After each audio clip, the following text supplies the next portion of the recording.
और चलिए शुरुआत करते हैं खबरों की। छत्तीसगढ़ की तमाम बड़ी और खास खबरों का रुख सबसे पहले बात करेंगे पूर्व सीएम भूपेश बघेल के बड़े बयान की। ईडी और अन्य एजेंसियां बदनाम कर रही हैं, ये बात उन्होंने कही है और हमें कोई नोटिस नहीं मिला।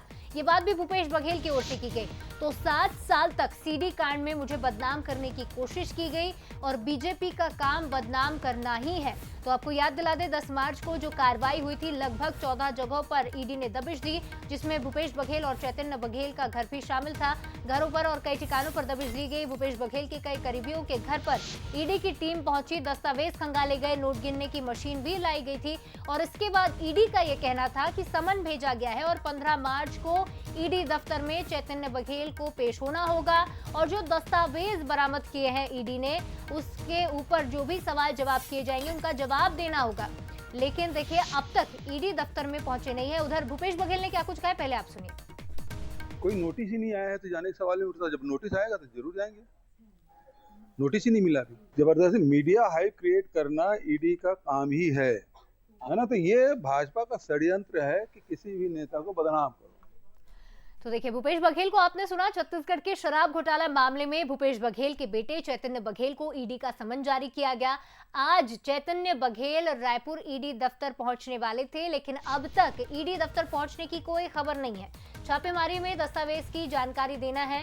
भूपेश बघेल और चैतन्य बघेल के निवास पर जो छापा पड़ा था और साथ ही 1 दर्जन से ज्यादा ठिकाने, करीब 14 ठिकानों पर जो छापेमारी की गई थी, उस मामले में पूछताछ चैतन्य बघेल से होनी थी। जानकारी चैतन्य बघेल को उन दस्तावेजों के बारे में देनी थी, लेकिन आज अब तक पहुंचे नहीं है ईडी दफ्तर में। और इधर भूपेश बघेल ने कहा है कि कोई समन नहीं मिला, कोई नोटिस नहीं मिला।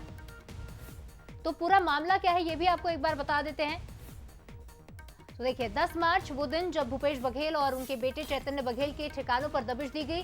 कुल मिलाकर 14 जगहों पर ईडी ने दबिश दी थी और ईडी ने नोटों की गिनती करने वाली मशीनें भी बुलवाई थी। कई दस्तावेज, मोबाइल, पेन ड्राइव भी जब्त किए गए थे। ईडी की टीम ने चैतन्य को नोटिस दिया था, लेकिन इसके बावजूद आज 15 मार्च को चैतन्य ईडी के दफ्तर नहीं पहुंचे और भूपेश बघेल ने कहा कि कोई नोटिस नहीं मिला है।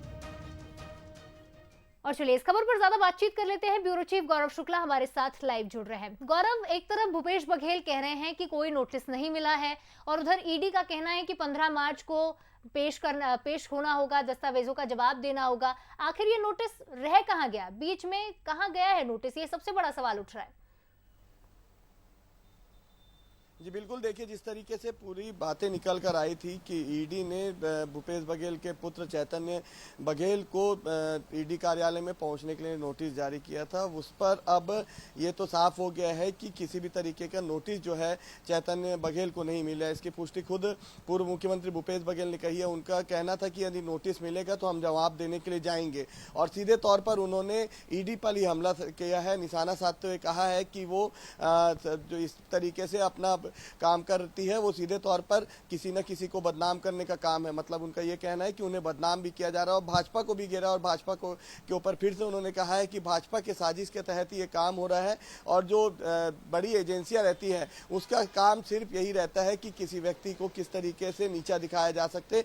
इस तरीके की बातें जो है वो भूपेश बघेल ने कही और जो अंदर खाने से बात निकल कर सामने आ रही है उसमें ये कहा जा रहा है कि चैतन्य बघेल से कुछ दस्तावेज जो है वो ईडी ने मांगे थे और उस दस्तावेज को जमा करने के लिए वर्किंग डे की बात कही गई थी। और जो अब उसमें ये तय किया जा रहा है कि दस्तावेज को क्या चैतन्य बघेल के हाथों भेजना है या फिर जो उनके वकील हैं उनके हाथों भेजना है या फिर खुद पूर्व मुख्यमंत्री भूपेश बघेल इन दस्तावेजों को लेकर ईडी कार्यालय आएंगे। इसकी बातचीत अब चल रही है। कुल मिलाकर ये कहा जा सकता है कि जो ईडी की नोटिस की बात थी उस पर अब विराम लगता नजर आ रहा है और आने वाले वर्किंग डे में क्या कुछ होता है, किस तरीके से ईडी काम करती है, वो देखना होगा। जी, निष्कर्ष यही निकलता है गौरव कि अब नोटिस का इंतजार भूपेश बघेल और चैतन्य बघेल को है। जैसे ही नोटिस मिलेगा, उन्होंने कहा है कि वो जवाब देने के लिए पहुंचेंगे। अब देखना होगा कि कब तक उन तक नोटिस पहुंचता है वर्किंग डेज में और साथ ही कब तक वो ईडी दफ्तर पहुंचते हैं। फिलहाल तमाम जानकारी और अपडेट के लिए आपका बहुत बहुत शुक्रिया गौरव।